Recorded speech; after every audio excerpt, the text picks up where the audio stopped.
I am very proud to be able to announce the members of that committee this morning. Are you going to appoint members to this committee to try to answer those questions? When I have news on that, I'll give it to you.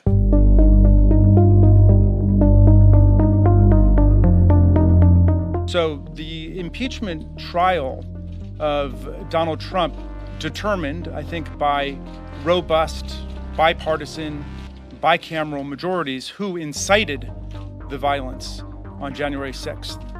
But we need to figure out who organized the violence on January 6th. How did they organize it, and why did they organize it? It's certainly my hope and expectation that with the specific focus on the events of January 6th of the Select Committee, with a staff dedicated to that purpose, to uncovering why didn't we see this coming, what kind of advance warning did we have, should we have had, what are the appropriate mechanisms that law enforcement can use to identify when there's a threat to the nation's capital, and how that information can be shared.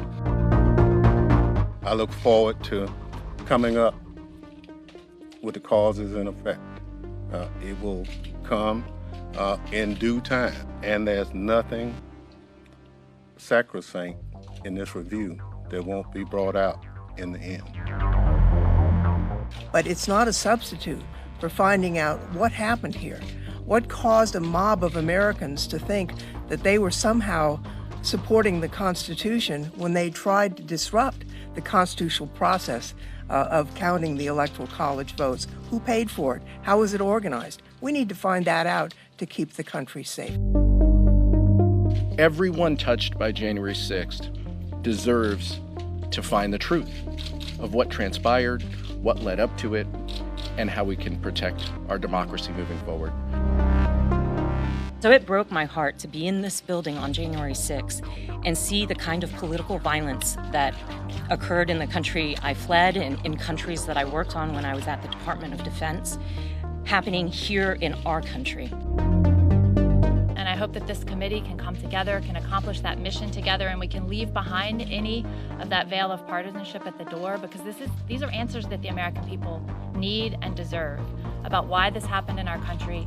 And getting to the bottom of it is really the first step in making sure that it can't happen again.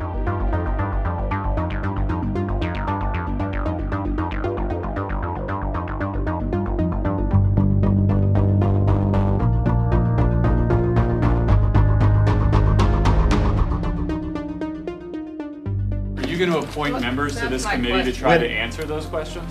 When I have news on that, I'll give it to you. Yes. I mean, that was my question. Do you intend to name members to this panel? And if not, I mean, last week you met with Officer Fanone, you met with Officer Dunn. They were here last week. They urged you to take this seriously. So, Officer Singer. Correct. So are you taking this seriously? I take it very seriously.